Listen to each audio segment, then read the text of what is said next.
All right, Coach, I appreciate you being with us. First of all, it's a long way from Auburn. I know this is home for you, but talk about why you decided or agreed to be a part of the Bigger Than Ball Foundation today. Well, secondarily, Will, it's always great to come home. Yes. Primarily, I just believe in the vision so much. You know, there's so much that we have to do as leaders, and we need to be so equipped. We need to have a good foundation, and we have to keep building upon it. So as leaders, we need to be fueled. Coaches need to be strengthened. Coaches need to come together. Coaches need to unify in fellowship.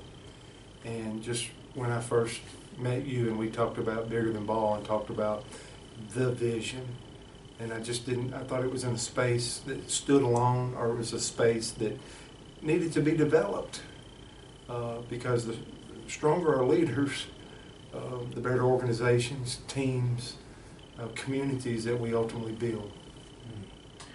I've heard you say this to me before, but I think the term was you were gassed.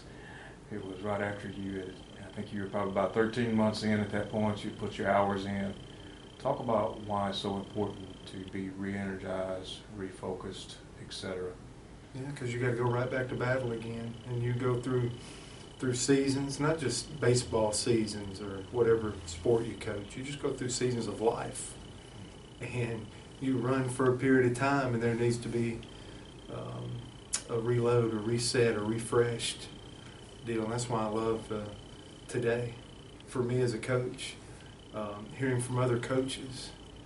We're all basically saying the same things, living the same life, going through the same things with the same challenges and struggles.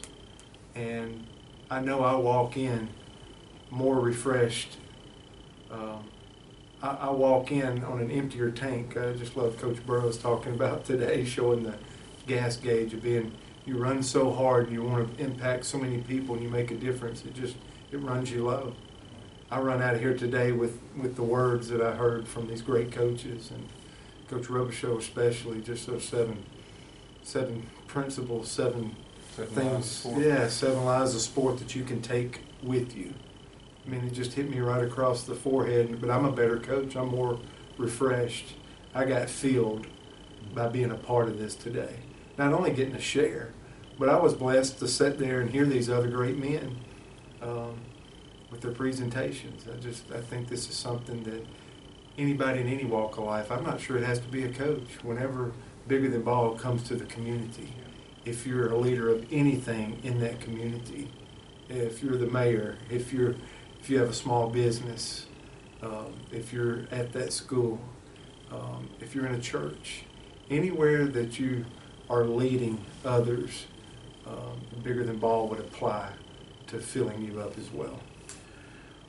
Next question is, what would the coach of an SEC team, the head coach of an SEC team, say to a younger Coach Thompson that spent 23 years as an assistant? Yeah. What advice would you give now as you sit here? Serve right where you're at, not look downfield. Don't always be thinking about, can I get that job? Serve in the capacity that you're in. Dominate that. And you'd be amazed that as you're always trying to get somewhere else, how that's kind of held up. If you can just be where your feet are planted, if you can try to make a difference where you're at, try to do the job the best of your ability where you're at, you'd be amazed what God can do. I know in my life and seeing it, so many other brothers that have done well or had challenges or anywhere in between, if you'll just be patient and be present where you're at, that's where growth comes from. And when you really grow for a period of time, and you're a good steward of the position that you currently hold, when God's ready for you in His time, He's going to put you and move you and give you something more. Just think when somebody can handle a little and you really, from A to Z, figure that out, God's going to give you more. Last question. I heard you, and please correct me if I misunderstood, but I heard you say something about going to the end and working back. Have you ever gone to the end of your life and thought about working back? I mean, I know you don't. I know you as an individual, and you're not going to be feels a little selfish to talk about legacy, but selfishly, what would you want people to remember about you? Yeah. I do think all the games are going to fade out. I think the trophy case will eventually get cleaned out for the next guy. I do. I would want somebody to say, man, he really tried to help people. He was really part of it. I think that's what a real coach at the end of the day is. When they leave us, are they equipped to go out into the world? I had our pastor a few weeks ago talk about you only live twice, because that's kind of the saying that we always say, hey, you only live once, go for it.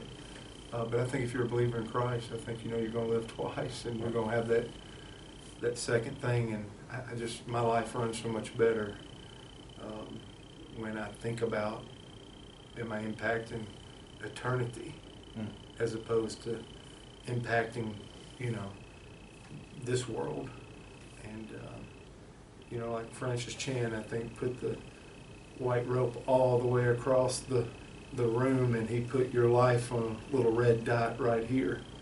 And the rest of that rope extended all the way out of the room where you couldn't see anymore. So this is our life, and then this is eternity. And every day whatever my hands find to do, am I always focused on that little red dot over a period of time, or am I focusing on eternity that never ends? And if I can stay, my mind crafted around, or my decisions having eternal effect, long-term effect, am I really changing somebody's heart and soul, or at least being a vessel to do that? Right.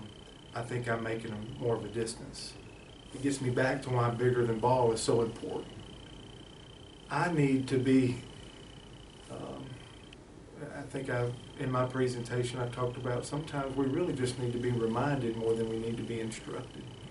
If something like bigger than ball can keep helping me reset and keep energizing me and filling me back up to go out and stay focused on clarity of purpose in my life, then I'm good to go again. But that's why there's such a need, is because we know what's right, but from time to time we need a great organization like this around brothers going through all these same struggles to help us reset, fill back up, and go back and do it again, and then come back to bigger than ball again, and just keep that cycle where we can keep doing good work for eternity and not get in a rut. As always, Coach, we love your heart. We love you. Thank you very much for your time today. Thank you.